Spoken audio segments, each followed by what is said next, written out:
This is my friend right here. His name is Tom Hartman. Tom is over 400 pounds, just barely got divorced, has very little confidence of what we're just talking about, and he has a very persistent brother. His brother has been trying to convince him for a few years to come to a motivational conference, actually by a person named Zig Ziglar, and this is a couple decades ago. After a lot of prodding, Tom finally gets convinced, and he goes to this Zig Ziglar motivational conference, and he is not comfortable in that environment. It's the last place he wants to be. He's around all sorts of people who are motivated, all sorts of people who are excited. He sees this guy up on stage cheering, rah-rahing, and he's just very uncomfortable. And he's very resistant, actually, to what's being taught. But over time, just listening over the first 90 minutes, Zig is up there teaching about self-image, about how you see yourself, and about how most people view themselves in a very powerless way. They have a very negative story about themselves, and how your story about who you are and how you see yourself is generally a direct correlation with how you perform in the world. How you see yourself is how you act. And he was listening to these ideas, and he was hearing about how Zig was talking about how it's important to go from powerlessness to powerful, where you see yourself not from your current circumstances, but from the circumstances that you hope to have. And a lot of his shells got broken down during those first 90 minutes. And actually, after the first session, he asked his brother, he said, "Is it all right if we go and buy some of the tapes that are in the back?" Because there was tapes that he could buy near the end. And he couldn't afford it. He had no money. He was pretty much out of a job, just got divorced. His whole life was kind of in shambles. And his brother really liked the idea of him getting these tapes, and so his brother got him the tapes. After the conference, he ended up listening for 5 hours that day, 7 hours the next day, and ended up listening for over and over and over. He was listening to these things on repeat, essentially rewiring his belief system. There's a really good idea that your input shapes your outlook, and your outlook shapes your behavior. And so he was changing his input. Rather than listening to the radio or rather than listening to things that were kind of low energy, low level, he was just listening to stuff that was completely retraining him to see himself differently. Because of this input, he decided to do something very bold. And the bold behavior that he did ultimately led him to having a peak experience. And that peak experience altered his identity. And there's a lot of really interesting science behind the bold behavior that he did. So ultimately what happened was, after about a week of the Zig conference, he got the idea that he wanted to go and buy some suits. He bought 2 very nice fitted suits. He actually had to put a down payment on these suits, over $700. And he had them fitted. Obviously, he couldn't have them fitted on himself, but he bought 2 smaller suits. And the person selling the suits said, "Tom, who are you buying these for?" And he said, "Well, I'm buying them for myself." And the guy who was selling the suits had to hold back the laugh because he just couldn't believe it. You know, Tom was still over 400 pounds at the time. But what's very interesting about this behavior is that Tom was investing money into his future identity. He was not investing money into his current identity. And he was actually saying, in a very real way with his words, what he was going to do. There's a few things that are very powerful about this. Number one is that the story that he was telling to the clerk was a story based on his future, whereas all of the stories he had previously been telling people were based on his past. He was explaining himself in former conversations, "This is why I am the way I am." Now his story was, "This is who I'm going to be." And there's a lot of really interesting science behind the idea of spending money on your goals. So for the last 4 or 5 years, I've been getting my PhD in organizational psychology, and one of the research studies that I did was studying the difference between wannabe entrepreneurs and actual entrepreneurs, people who had been successful. And I asked them a bunch of questions, trying to figure out what is the difference between these two populations. And one of the questions that I asked the wannabe entrepreneurs and the actual entrepreneurs was, have you ever had a point of no return experience? And almost all of the wannabe entrepreneurs said no. A lot of them hinted to the idea that they hope to have that experience one day. Almost all of the entrepreneurs said yes. And not only were they entrepreneurs, I asked lots of authors, professional people at all scales, and they all said, yes, I've had them, and at multiple stages have I had a point of no return experience. So my follow-up question was, well, what happened after that experience? And actually, I was interested firstly in what was that experience? What was the point of no return? What created that shift? Then my next question was, what happened after? But I was kind of surprised. What often created a point of no return experience was making a financial investment in the goal. So I interviewed like a 17-year-old entrepreneur, for example, and his point of no return experience was when he and his friend, they were both seniors in high school, when they put their money together, their savings, they invested $10,000 into a huge shipment of shoes because they wanted to sell shoes. And he said his point of no return was first when they spent the money, but second, when a huge truck came and offloaded basically a mountain of shoes. He said he realized that at that point he couldn't go back. He couldn't give the shoes back. He had this mountain of shoes now completely filling his garage, and basically at that moment, his identity shifted. He said at that moment he realized that he was running a company, that he was leading a company, and from that moment forward he acted from that leadership role. So he put himself in essentially a position where he had to move forward. That's why it was a point of no return. Because in a lot of ways he couldn't actually go back. He couldn't actually give the shoes back. But what was more important about the point of no return for this 17-year-old and for Tom Hartman was that there was an identity shift. There's a really good quote from Oliver Wendell Holmes, and he says, "A mind stretched by a new experience can never go back to its former dimensions."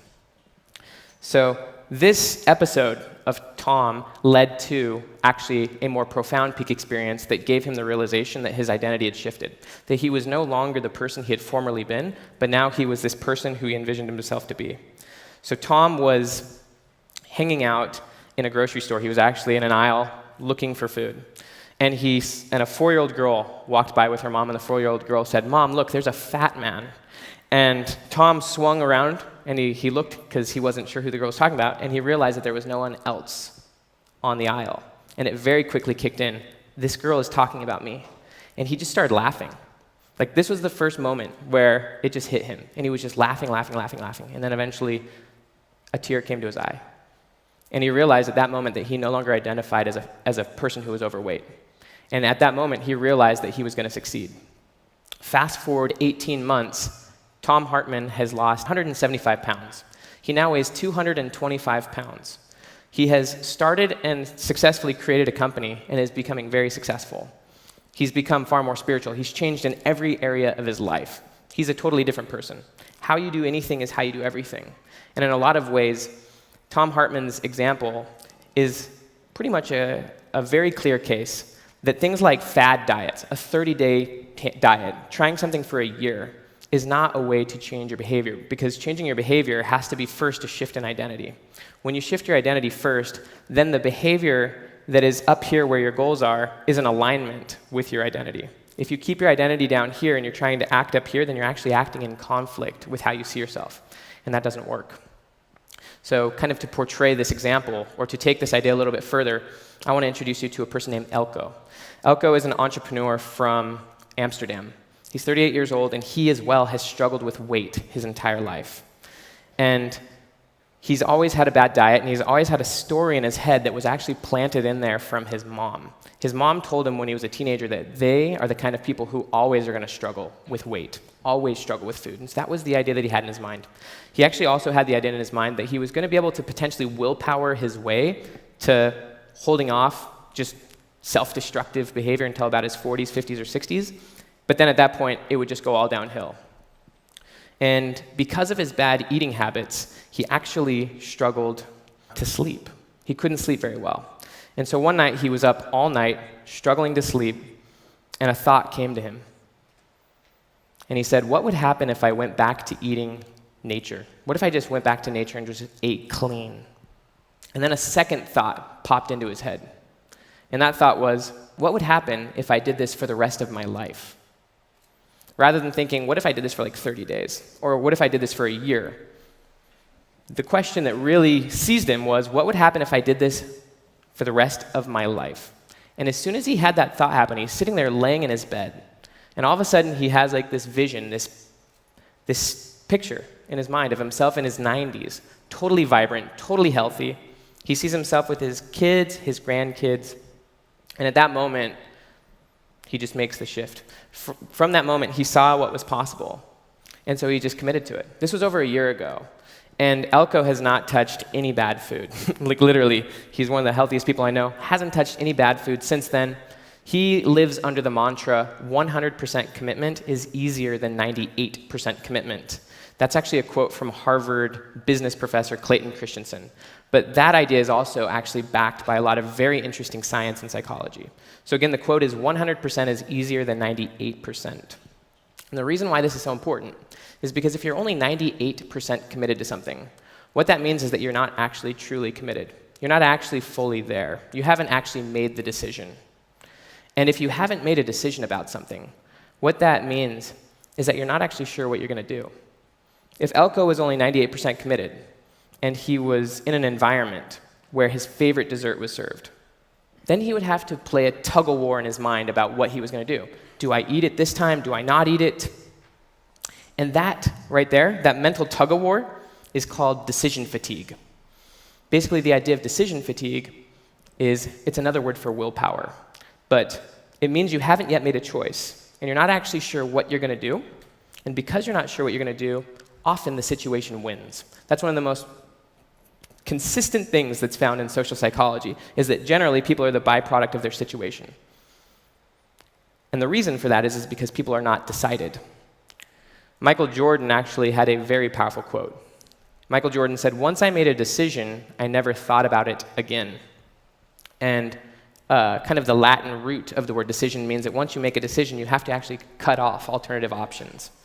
And so because Elko made 100% commitment rather than a 98% commitment, and he also shifted his identity by asking himself, he didn't ask himself the question, could I do this for the next 30 days?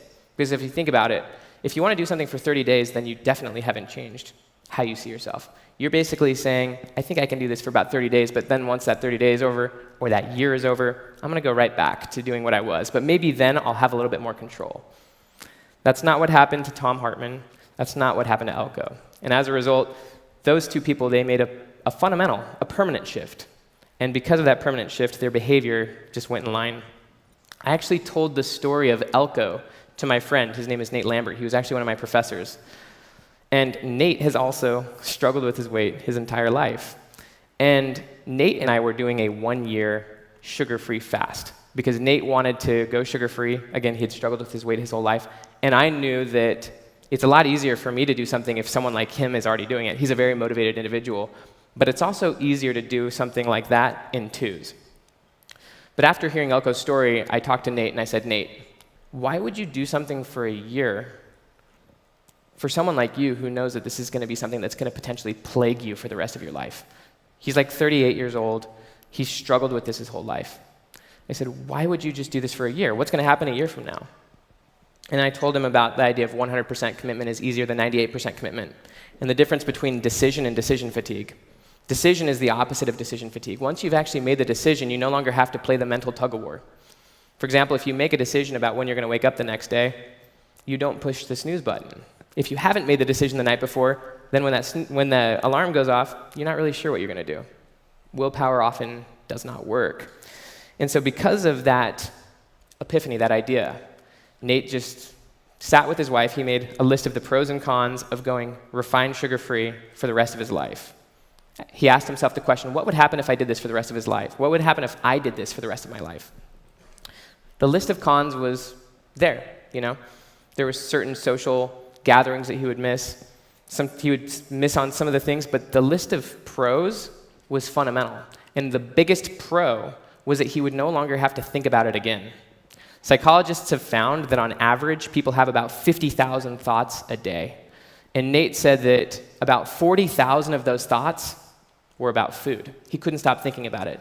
And that's essentially the nature of addiction, is that you can't stop thinking about it, and he was very addicted to food. And that's why the Michael Jordan quote is so important, that once you make a decision, you no longer have to think about it again. That was the biggest benefit of Nate just making this shift and saying, I'm no longer going to do this anymore. I don't want to have to think about this ever again. And once he let that go, and once Elko let that go, and once Tom Hartman let that go, then all of a sudden they were able to be exactly who they wanted to be.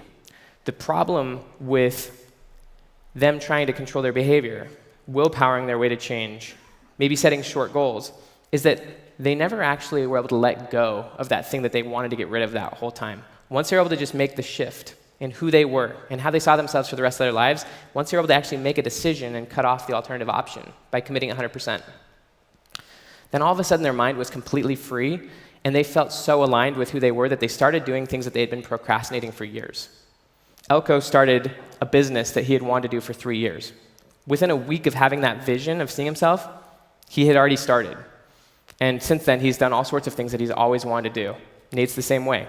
Ever since he's been able to let this thing go, and he's stopping, he's no longer avoiding the behavior that he hates, and he's now pursuing the life he loves, because he's so aligned with who he is and where he's going, and because the story he's telling himself is based on that future, not based on, well, this is why I am the way I am. Then all of a sudden, he could be more courageous. He could be more confident. The scientific definition of confidence is actually that confidence is the byproduct of prior performance. Once you start acting confidently, or once you start acting powerfully, then you develop confidence. And confidence then allows you to have imagination. It allows you to see a bigger future. It allows you to believe in yourself.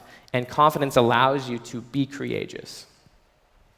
So now, kind of pushing this question on you. What are some of the things that you've potentially been resisting? What are the things that you've been thinking about doing, and maybe they've been on your mind for a long time? It could be an addiction that you've been thinking about, weighing in your mind for years. Maybe you've tried it for 30 days at a time. Maybe you're going off of it for a year, but you haven't had that shift. On the flip side, what are those things that you've wanted to do for years that you've been thinking about? What are those things, going back to my wannabe entrepreneurs? What are those? A lot of those wannabe entrepreneurs who I interviewed had been thinking about this for years. It actually took me years to get to the point where I jumped off the cliff. And it all starts with a financial investment. It all starts with shifting your story and shifting your identity.